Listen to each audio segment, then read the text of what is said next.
Yang pada jauh jarak keseluruhan yang dah kena, kita ambil sebagai contoh, ambil yang dekat, ambil yang sini. Ha, dekat yang dah kena lah kan. Kita ambil yang jauh ni.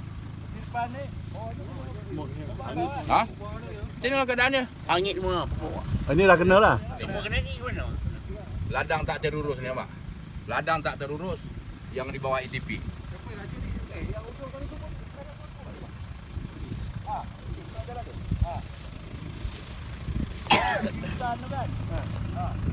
Masih pada habis lagi ya? Dua lagi. Hutan hujung hutan tu. Kita cari yang clear dari depan ni. Tengok atas. Datuk tu nak balik nampak. Ha. Ni? Ulat. Ulat. Dia dah melekat dah kat kereta. Kereta awak.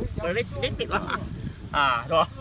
Dia dah melekat lah. Maksudnya kalau kita pergi ke ladang tempat lain, dia mencangkit lah. Menyakit lah bawa lah. Dia bawa ke sana. Ha. Tak dalam pun ada bawa. Oh, dia kena spray ni ke? Rumah-rumah tu merah kan. Dia dah pokok